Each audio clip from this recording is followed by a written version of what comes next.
In Beijing Tuesday, families upset over the handling of Flight 370's disappearance marched toward the Malaysian embassy. It came one day after Malaysian Prime Minister Najib Razak announced that Flight 370 and all those on board were gone. We wanted to inform you of this new development at the earliest opportunity. Many would dispute that, saying the Malaysian government has withheld information from families and the media. Inmarsat, the British satellite company, told Malaysian officials 4 days after the disappearance that they had hourly notifications from the plane. Yet Malaysian officials delayed for 3 days before acting on that information. John Goglia spent years with the U.S. National Transportation Safety Board, investigating plane crashes. He blames Malaysian inexperience with air tragedies. In this particular instance, what had come out certainly seemed disconnected. It seemed like they didn't follow any of the known processes that have been established for years and years.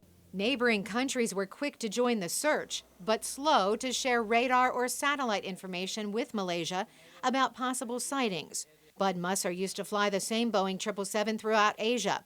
Via Skype, he says it's the culture.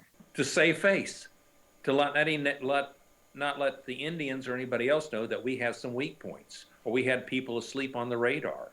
Malaysia is in a difficult position. Observers say it doesn't want to anger the economic powerhouse of the area, China, and 2/3 of the passengers were Chinese. Yet China's Global Times newspaper is running editorials blaming Malaysia's government. One editorial says Malaysia is determined to enter the ranks of developed countries by 2020. But judging from its handling of the MH370 incident, Malaysia's modernization will take far longer than this. Malaysia has a growing tourism industry, and last year, 1.8 million Chinese tourists visited Malaysia. But this could change. There are going to be what I would say economic consequences, first off. Nile, Bowie, a political reporter living in Kuala Lumpur, spoke to us via Skype. I was speaking to some of my Chinese friends in Beijing today, and they said, we're definitely going to be boycotting Malaysia. We won't be coming to visit you anymore.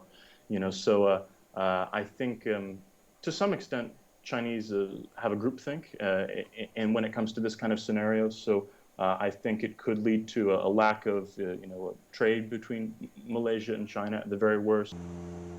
Many watching the events unfold in Malaysia say the longer the search drags on, the greater the chance that Flight 370 becomes an unsolved mystery. Carolyn, Presutti, VOA News, Washington.